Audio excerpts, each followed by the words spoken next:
Hello there, friends, and welcome back to yet another episode of the Encouraging Word 2025 style. Happy New Year to you, and I hope you all enjoyed a wonderful holiday season, Christmas and New Year's back to back. A lot of us have been kind of on hiatus for a few weeks here and are just getting revved up heading into the new year. But I do hope you had some downtime, got to enjoy some time with family or friends, and are ready for a spectacular 2025 that awaits us. And we're going to keep on keeping on here in the Encouraging Word, and we'll have some exciting content for you in 2025, no doubt, as we continue our efforts to bring some encouragement and guidance and just community to you here through Rocky River United Methodist Church. My name is Paul Bennett, and Stephen Young, our youth director, is here with me. I'm the associate pastor. If you've never tuned in to us and listening to this podcast is one of your New Year's resolutions, we're so glad that you're with us. I'm sure that describes a lot of people out there. Yeah, right. Yeah, we're covering a lot of people. You can tell how we changed it up this new year, because I was over here and now I'm over here and you're over there. And I know. It's we're all about just steady improvements, perfecting our craft. Exactly. And our faces have a better glow, I'm told, in these positions. So, we'll see how it works. Yes, we'll see how it works. So if you're new with us, what Stephen and I do at the early portion of the podcast is take a moment to cover our FIT segment, those things in our lives that are funny, interesting, thought-provoking, or things that we force into those categories because they don't necessarily fit. But we'll take a moment to do that real quick. I've been racking my brain trying to come up. You would think, having just celebrated Christmas and New Year's, that there would be something really fascinating or exciting to share. We did have a great holiday season, but actually what's on my heart today isn't necessarily specific to Christmas or the holidays. I just thought I'd take a moment to give a shout out to good neighbors. And now I get the State Farm jingle.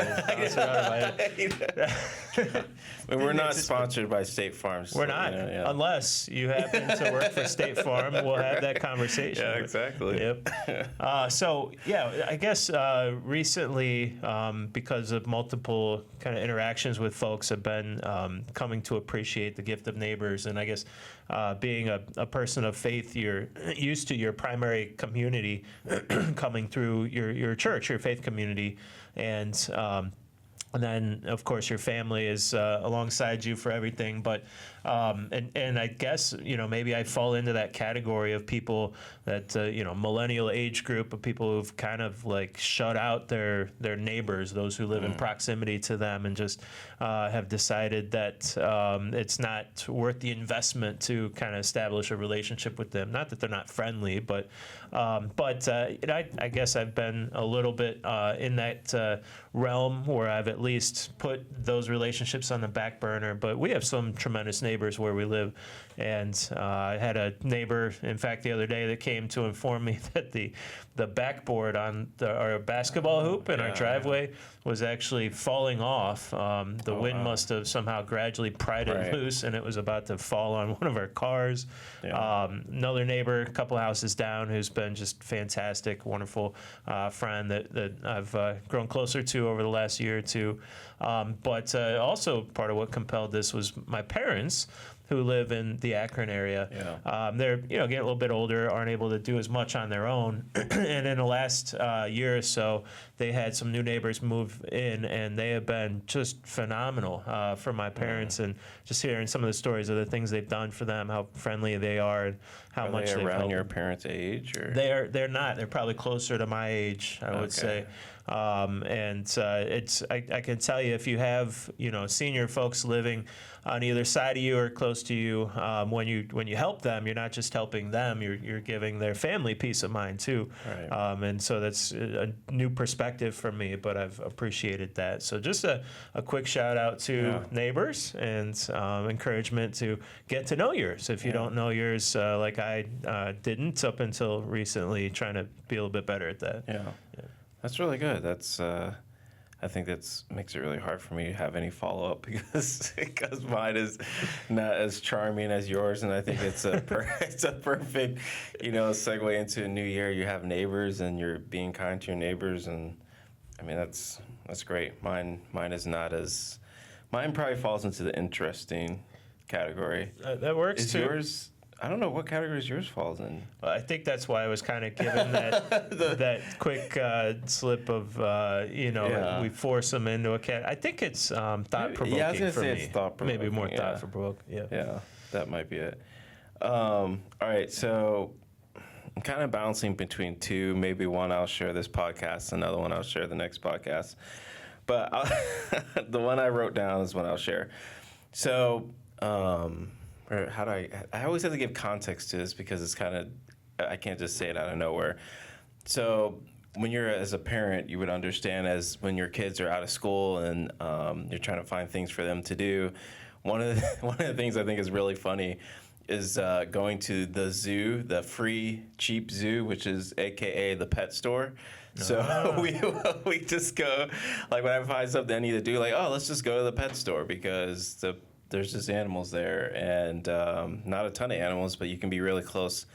And there's always the dream of buying them. So at the zoo, you can't say, well, maybe we could buy an elephant. That they're not for sale.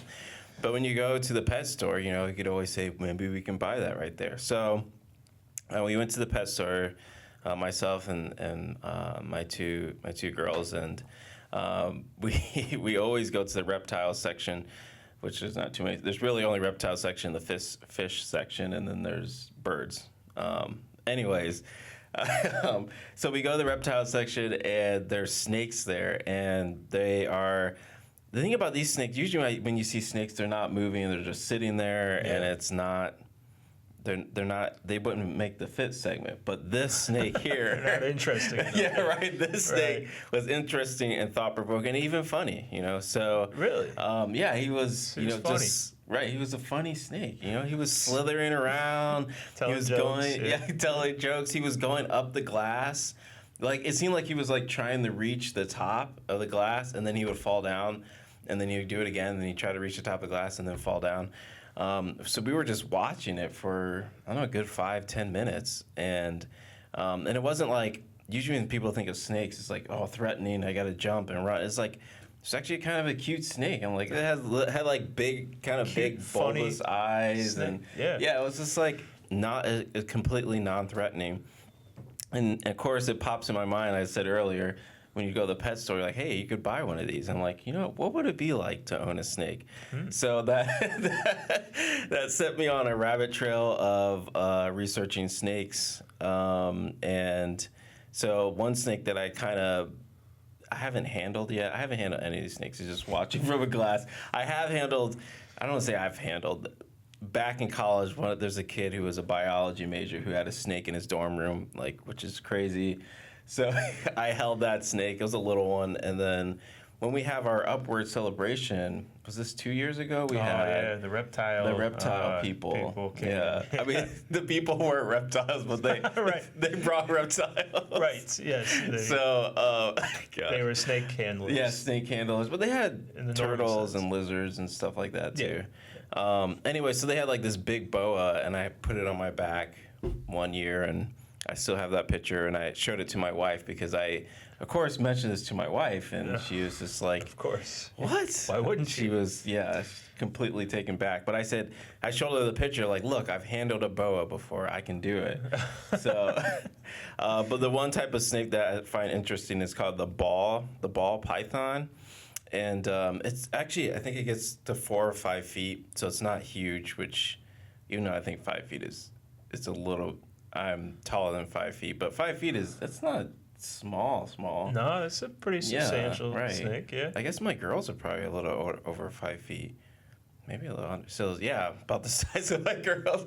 But anyway, so it's like a very non-threatening though. It's obviously, but it's like people whenever you research beginner snakes, it's that snake comes up, and the snake that we saw in the pet store was a corn snake.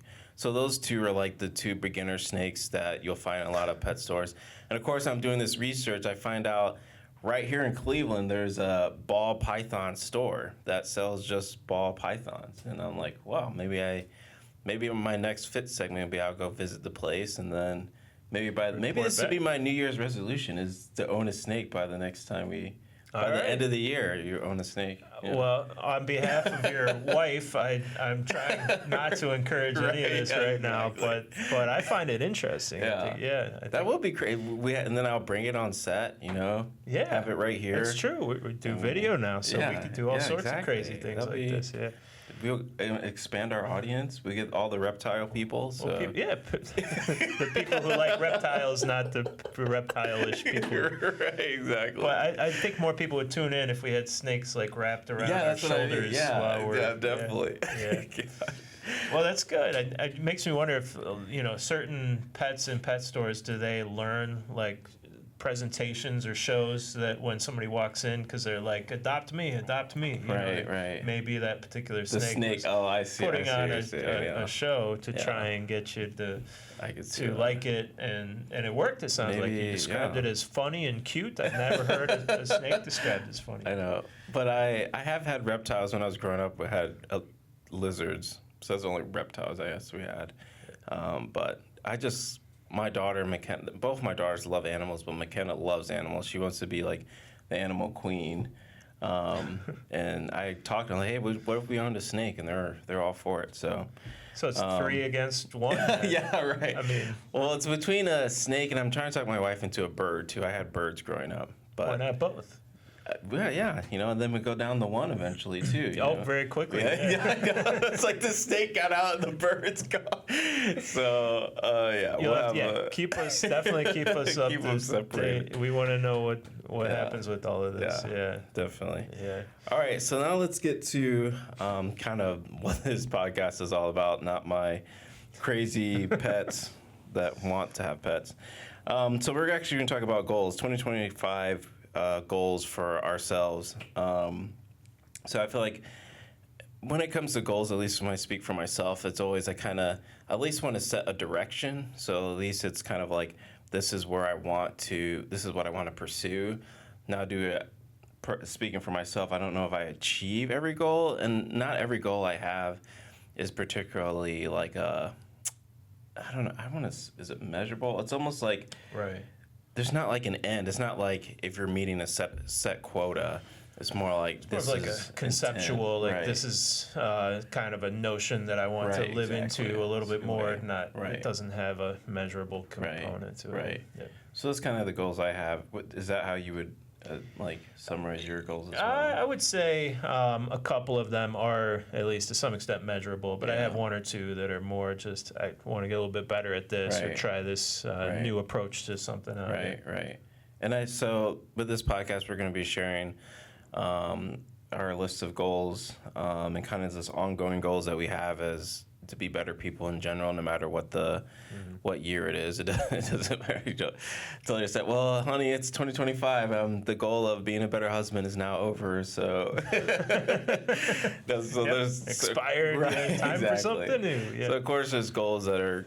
I don't even know if that's a goal. It's more about being the person who you want to be. I think that's the kind of goals you want to make Yeah. that are continuous and don't just end at the end of the year. So that's kind of what this podcast is going to be about. We're going to share a little bit about ourselves. I think it's going to be a more fun, lighthearted one. So we'll kind of go back and forth. So I'll share my first one. One of the goals I have for this year is to contribute. Instead of just consumption, I want to contribute. So what I mean by that is that we live in a society where we're doing a lot of consuming things. So it's television, I play video games, it's shows, it's anything that we're just kind of sitting and you're just taking in.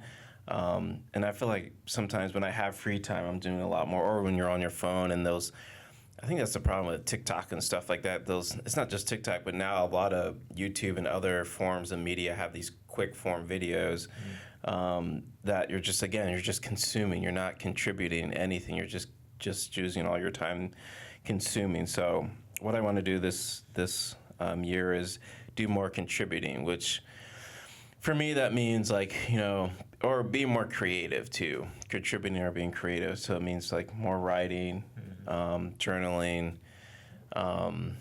maybe going back to making videos as I did before. I did other videos outside of this one, but don't worry, I'm still gonna still do this. Good to know. But finding ways to I feel like I'm a naturally creative person, but sometimes again it's like you can fall into the trap of not really using creativity and just kind of again just consuming content, and then you walk away and you're like, I hate the time when you walk away at the end of a day and you're like, what did I do? Or you walk away at the end of like the little bit of free time you had and you feel like you wasted it. So like, Right. especially as an adult, the free time you have is not as much as you as a kid. You didn't even you didn't even think like that. As an adult, you're as you grow older too, you're paying way more attention with your time as you understand that time is quick and fleeting, and like you want to be meaningful and purposeful. And you just don't want to use all that time that God has blessed us with. You don't want to use it just consuming and sitting there. So that's one of my goals is to contribute, to be creative, to learn more, write, doing things that in some way express the creativity that I think God has given me. So Yeah, that's really good, and I think we'll maybe delve a little bit more deeply into that, and just maybe in a few minutes when we talk on a more big picture level about kind of trends in our society and the idea of setting goals in general. But I think that's fantastic. I think kind of those parts of ourselves, those creative parts or contributing parts of ourselves can kind of become dormant, and Right. you almost forget to exercise them, Right. and you can almost lose touch with them over time because we are just inundated with stuff that we're supposed to consume, or Right. we're convinced that we are supposed to consume, even though it is all optional. But it's so hard to avoid. You have to be intentional about avoiding it to some extent because it's just all around us. So Right. I think there's a lot of wisdom there. For my first, I guess, just in general, when it comes to those moments when I'm looking at ways to better myself, I tend to, in my brain, categorize things into kind of spiritual health, mental, emotional, physical health, relational health, and the categories like that. Actually, I'll just share my many of you will know my second child moved off to college back in August, and so I actually took opportunity at that time to really sit down and do a lot of kind of goal setting because I knew that my time was going to be opening up a little bit more. So I had just done a pretty intensive goal setting session for myself. Was it so- to get him to college? Was that the goal? Yeah, the hope was that I had already checked that one off when we dropped them up. Right. It was more of what in the world to do with myself on the other side of that. But so some of these I was able to just carry over from that time. But I guess the first one I'll throw out there is kind of more in the spiritual realm, and that is to do some prayer journaling at some point. I've been pretty open with folks at different times that prayer is one of the things I struggle with in my spiritual life more than any other, just because my brain just wants to struggle against it, fight against it, and making it a true habit and way of life has always been difficult for me.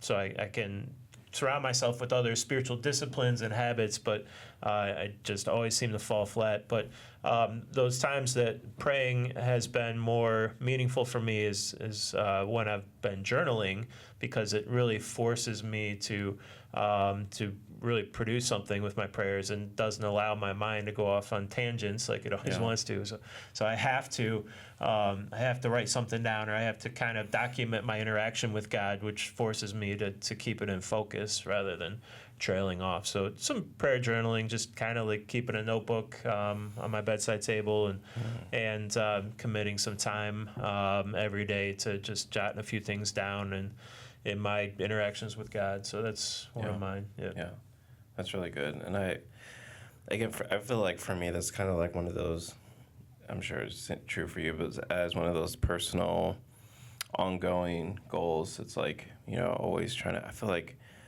I don't know, you always, and maybe this is probably because of our performance culture, where it's like, I always feel like I'm underperforming when it comes to like prayer, reading scriptures. I feel like I always could do more.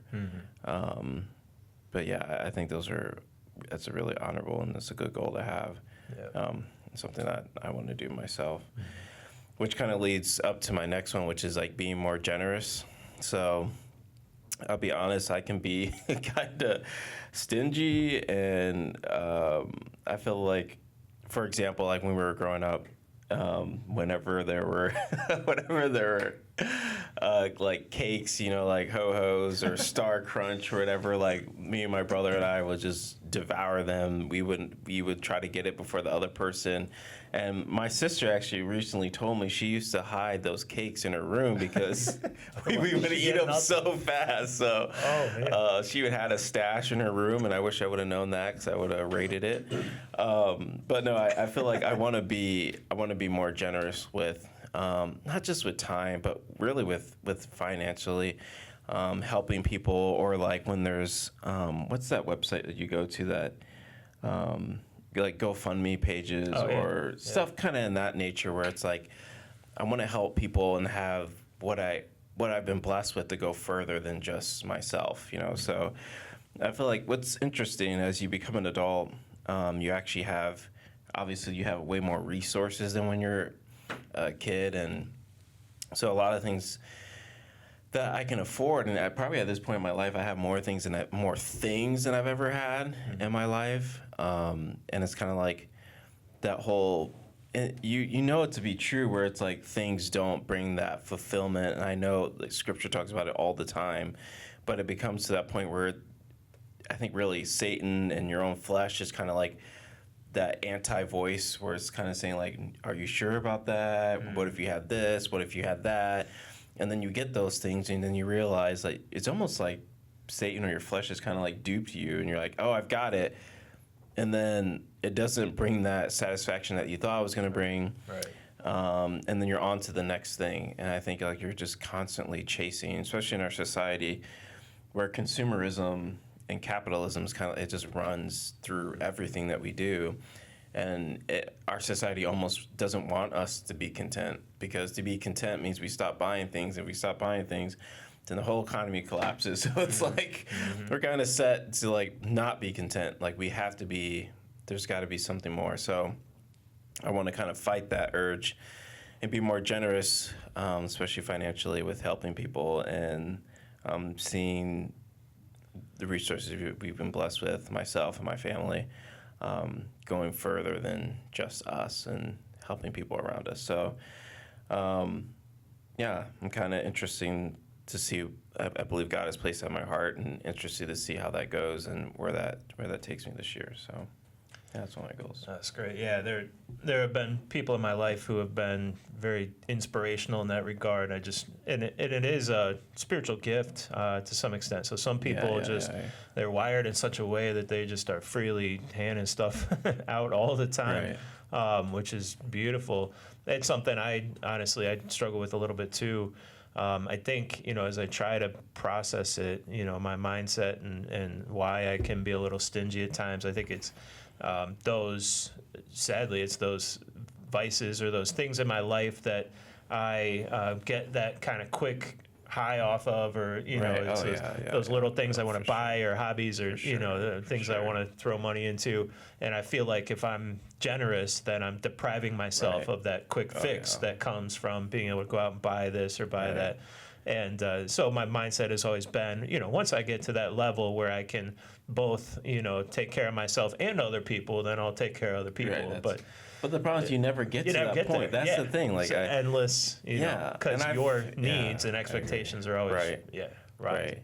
And I've done that. That's what I mean, because kind of like you trick yourself, because I tell myself like, if I just had this, or just and you get it, like, if I just have this, then I'll be more generous. And then it's like you continually fall into that trap, because then you aren't. I don't know. It's a weird. It's really a giving. It's a surrendering, really, and it's a trusting the Lord with that He's going to provide. Because money really, it's a security, but it's kind of a false security, in the sense that I think of someone who's super rich. Think of Jeff Bezos or Elon Musk or whoever. They can be super wealthy, but they can't fix death, right? Yeah. Or if like someone in their family suffering with a disease that has no cure, or they doesn't automatically fix depression, or so, you know what I mean? Like you can't just throw money at every single problem, because it's not the ultimate solution. But again, our society, we make it out to be. So yeah, maybe it's a, a kind of a releasing and letting go and trusting the Lord in that sense. Yeah, and I think and improving in that generosity mindset goes hand in hand with drawing closer to God, because the Yeah. more Right. we center ourselves on Christ, the less we feel the need to cling to all that stuff. Right. But that doesn't make it instantaneous, doesn't make it No, automatic. You still right. got to work at it, and I think that's a great goal, Yeah. to set. And I should probably be joining you in that. hopefully I will, to some extent, whether it's on the list or not. My second one I'll throw out there is seems like pretty cliche, pretty trivial, because I always try and have something in the physical health realm. But it's genuine, so I'll put it out there nonetheless. I've gotten a little bit better in the last few years. I'm working on just exercising, being more active. I've always been the type of person that's always on the go. So you look at your step tracker at the end of the day, and I'm blowing people out of the water. But that's not the same as working out, so to speak, or actually exercising. And I still have a long way to go, but in the last couple of years, I started doing more cardio, so get a little bit of jogging in. But I really feeling the need as I get older to get a little bit better at just some of those like core strength exercises and stretching exercises. Once again, not with the with the idea in mind of becoming some sort of bodybuilder. Like, I really don't care that much about what my physique at the end of the day looks like, but just for mobility and just sturdiness and overall health. I know that my core has always been like the weakest part of me. So that's just and I occasionally have like, I feel like after the age of 35, every guy out there complains about lower back pain at some point. Like, oh, my back. But I feel like that can go away, or at least so they say, if you get a little stronger in your core. Right, So, right. Yeah. It's funny. I'm 35 and I do have lower back pain. I have like some infomercials. Right. Hey, when you see I'm 35, I have a lower back pain. What are we selling, though? No, I mean, obviously, I think that's really good, and I think I do some exercising. I try to work out at least twice a week, but I think too I don't know if this is advice for you or for me, what motivates me when it comes to working out, because so a lot of times when it comes to staying fit, like, you just don't feel motivated to do it. Yeah.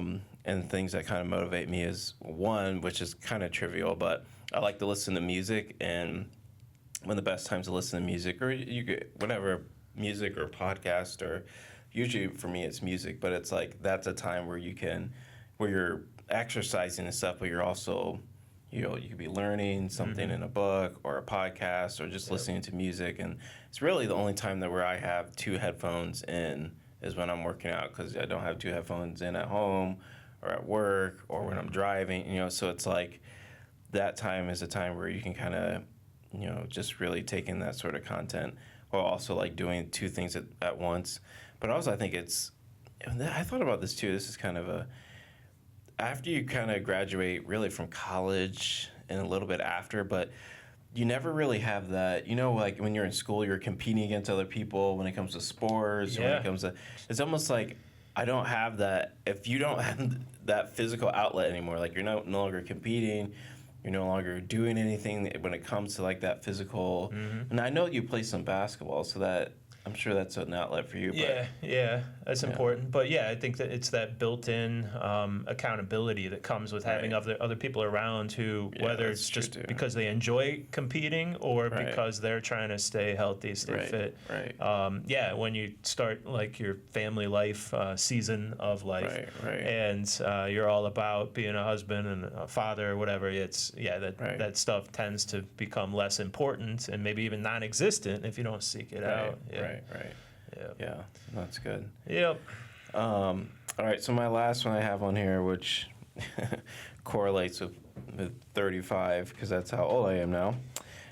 So one of my goals is, I guess this is more of a practical, tactile goal, is making a 5-year time capsule, because I just feel like being at 35 in the next 5 years, which is actually less than 5 years now, which is crazy just how fast time goes. But I want to kind of like make a time capsule and write about, where I'm at in stage right now, kind of like a journal, 35, and where life has taken me so far, and then put that up for 5 years and not open it until I turn the big 40. I know wait, is 40, wait, is that okay? Is 40, am I going to make it? You can make it to 40? Are you asking? Should I be because afraid of there's 40? somebody in the room that has experienced it? They all kind of feel the same to me. It's more of the gradual effect, right. over time. Yeah, I just feel like that's like the big stepping stone when it's like, and 40 is kind of, I mean, obviously you're 40, but I feel like 30s is people still kind of see you as young. But in your 40s, you're in that middle ground where you're not super young anymore, but then the older people don't see you as old either. You're just existing. there, You're just there. You're just a dude who's there. Yeah. Right. So truly middle age. Right, exactly. Like true middle age. I don't know. And actually, and then once I hit 40, it's like soon after, like my kids are gonna be like, it's just things just go so fast. Mm-hmm. So I want to do the best I can to encapsulate what this period of my life means, and looking back and even write, like I want to write questions about, to my future self in a way. So yeah, I think it's like a fun exercise to do, a fun practice to do that. I'm kind of looking forward to. So that's, again, a very practical thing. That's a cool idea. Yeah, I wonder if seems like something that could be even more meaningful if you share it with either like your family or maybe with somebody here at the church, or because that would be a fun exercise together to then open it up in 5 years. Yeah. I think that's I've never done that before. Yeah. Although I kind of have that experience sometimes when I'm cleaning the house. Yeah, that's right. Come upon something that I wrote or did, 5-10 years ago. Yeah. That just got buried. Right. Actually, I had that experience recently. I was up. It was a perfect example. I was recently up in the attic, like cleaning up the attic, and I came across the old journal entries. Yeah. So I've always, throughout my life, I've always tried a journal, and I would get maybe a week into it and just stop. It's just like something happened. Like, but the times when I did journal, it was really interesting to see where my mindset was and what my thoughts were and what things were happening at that time. And yeah, it's like you stumble upon it, like, what is this? And then you end up sitting there for like an hour just reading. You're just like, wow, this is mesmerized by your former self. I know, exactly. So that's good. Cool. Well, you have to let me know when you start that activity, so I'll track it with you. So my last one that I'll throw out there is actually doing what I did about a year ago, but maybe on a little bit more intensive level. My son, I just moved off to college last fall, and my daughter's about to do the same. So she's a senior, and she's already has her college chosen. She's been accepted, so we know where she's going and when. It's just that process of getting her prepared, and of course, your senior year of high school is so consumed with all of these markers as far as the main events and activities that you're supposed to do with your friends and through the school system and such.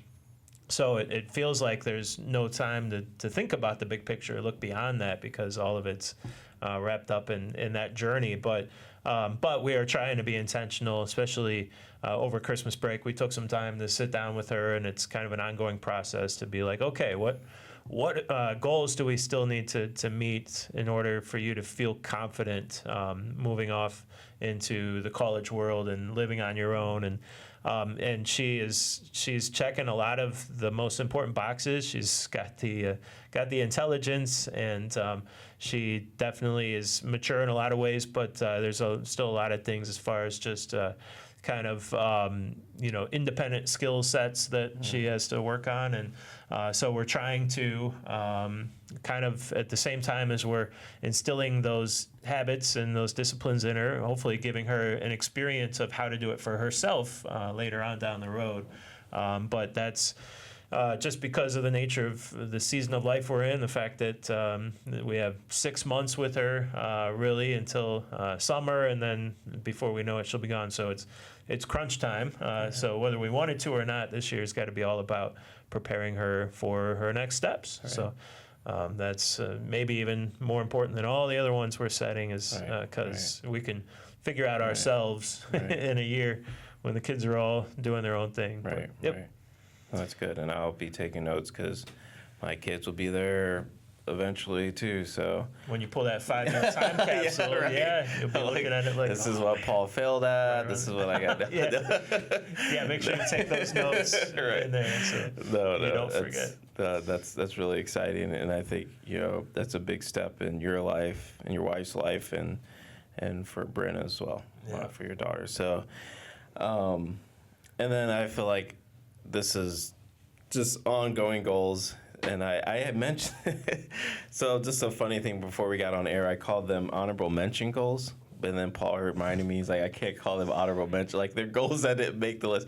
No, these are ongoing goals. So they're not just goals that, stop. Like, as I said earlier. Yeah. So just kind of. Nice try. Honorable mention means they didn't make the cut. They're kind of nice ideas floating around in your head, but they're not top priority. Right. So go ahead and share your honorable mention goals. So these are my goals that are ongoing goals. Yes, ongoing as goals, to be a better person. Consistency is always a big one. One of them is legacy skills. So like I do photography, so I always want to try to get better at that. I've always wanted to learn the piano and stuff like, or even learning a language, something that's kind of like a skill that you can just learn throughout your life and always get better at. And then, of course, being a better father and husband and better friend and better person, whatever, worshiper, follower of Jesus, that ongoing goal. So is that an ongoing goal for you, or you kind of you succeeded at that one already? Far from it. Yeah, wouldn't that be great if you could just check those things off? Right. Yeah, I'm a good husband, father, follower of God. Right. What else can we focus on? Because I got life pretty much figured out. Yeah. No, those are of course honorable mention, ongoing, whatever you want to call them. Those are pretty critical, and there's always work to do. Right. It's kind of like. It's kind of like maintenance on a car. There's one area that you address and fix, and then it's a leak spring somewhere else, or a spring falls off over here. So, those are definitely ongoing goals, and I think that they have to be the top, most important at all times, and then you try and fill in beyond that. So almost like unspoken, but it's still important to speak them because we don't want to lose sight of that. And I did this a few years ago, and then I kind of lost track of time, and I unearthed it recently. I was trying to learn the harmonica. So you figure out the piano, I'll figure out the harmonica, and start a band. Yeah, I don't know what other instruments go well with those two, but I think there's something brewing here. Yeah, there you go. Yeah. So we won't extend this too much longer because I think this has been pretty packed already. But wanted to just take a minute to chat about kind of the big picture here, because one of the things that really, as I get older, maybe this is a 40s thing, but really becoming more and more aware of kind of that sense of urgency of time is fleeting, as you've said, and we're all aware of this, but as you get older, things happen, like your kids' childhoods come to an end, and you start to become aware of not just what you've done, but of how few years are left in front of you, in a sense. Of course, we got lots of life left to live, but you start to think of things like, traveling, for example. You have these bucket lists or different experiences, and you start to become just painfully aware of how little opportunities exist for you to do some of these things. And then you start to, even at the age of 30s or 40s, you start to realize, okay, in my 20s, I thought everything was possible and I could do all this stuff. And now I'm realizing, just by looking at the years laid out ahead of me, that I'm going to have to just trim this list by like 50% to start with, because it's just not going to happen. So I think just part of it's that sense of urgency, getting older, recognizing that you only have so much time to meet the goals you have. And part of it is, I think I wrestle with the whole, how do you balance short-term goals versus long-term goals? Because in order to check off the boxes on your bucket list, you have to be thinking about more than just today, right? But today is so packed full of stuff that it's very rare to get to the end of the day and feel like you got done what you needed for today, much less put any thought or energy into a long-term goal. So I don't know, I've been wrestling with that a lot in recent years. I'm wondering if that's something that comes to mind for you, or if you struggle with that, any insight you might have. Yeah, I think that's, jokingly about the ongoing goals, that's kind of what it's about. You're trying to, I agree with you. As you get older, you realize it's not just about the things that you do, it's about the person you become and the legacy you leave behind. So I've read, I guess I could have put this in my fit segment, but just reading, I've read a couple books from like the early 20th century, and you see what kind of impact people made, and that we're still reading about their lives now. And I just feel like I want to be that person, in the sense of like, what kind of life am I leaving for my kids and grandkids eventually? And because again, as you get older, you realize all of the trivial things that you chased in your 20s and even in your teens, that you realize like those aren't as important as, the relationships that I'm building, the tools that I leave, the legacy, how I present myself to people.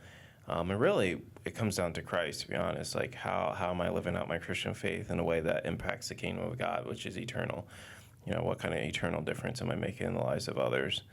And I think as a Christian, it really helps tremendously as you go year to year and as you get older, because you realize the Christian faith actually will tell us that our best years are ahead of us.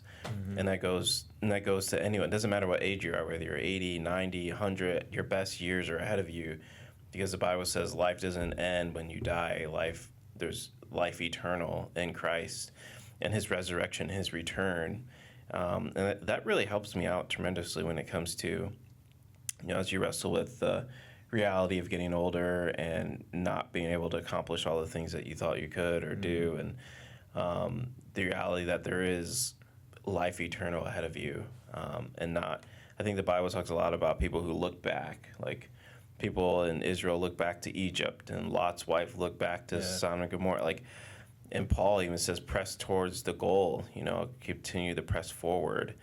So the Bible has a lot about, and even Jesus says, when you put your hands to the plow, continue to look back. Don't look back. So as a Christian, we should be forward thinking into the promise that God has for us.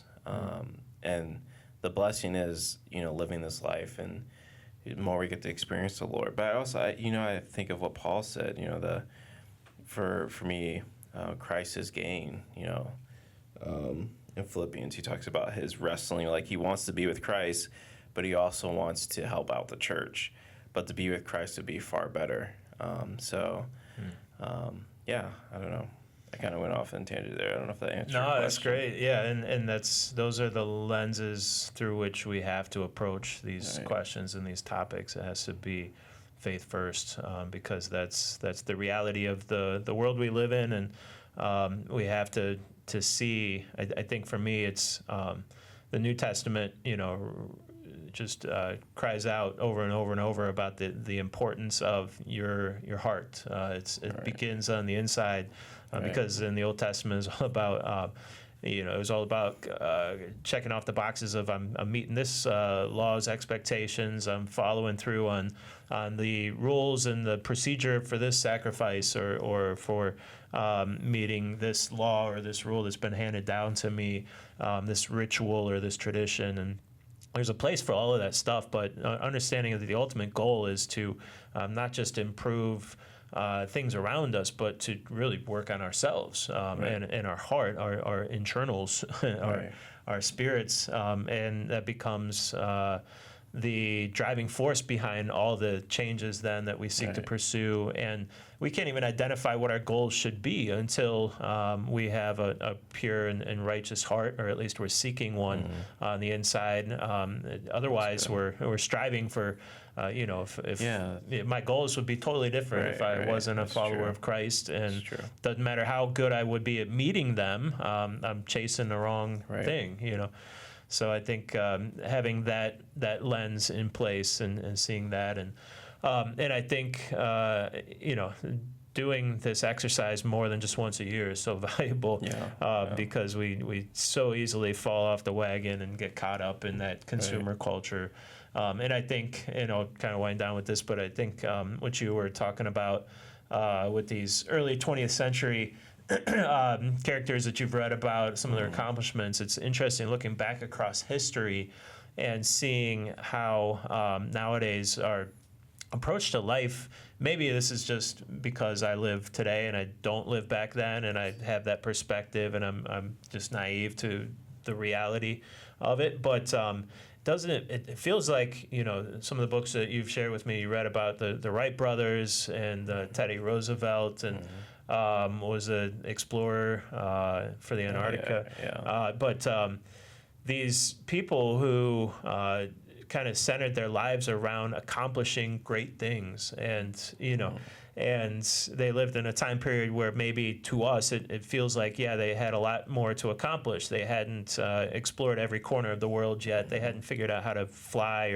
or drive cars yet, or some of these things. But there's still a great deal that we have to accomplish too, even though we're very comfortable in our current state of existence. But even if there wasn't, the idea that we should be putting our lives, investing our lives and our time into bettering ourselves and our surroundings, rather than just, as you've talked about, consuming. Right. And seems like every moment of spare time we get in our society, the question isn't, what can I do that is meaningful and productive and beneficial to the world around me or to bettering myself. It's how can I pass this time being as well entertained as possible. Yeah, and I think that's a perfect way to wrap it up.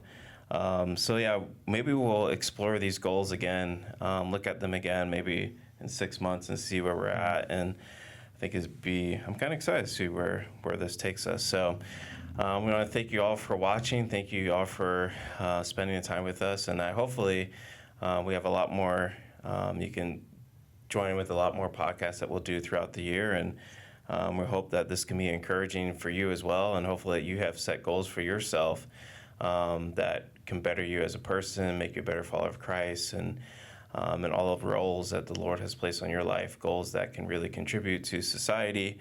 And we thank you for joining us on this journey, and we're hoping that you continue with us throughout the rest of the year. So, and if we see you in person, give us, maybe just share your goals with us. So There you go. thank you for watching, and we'll talk to you again soon.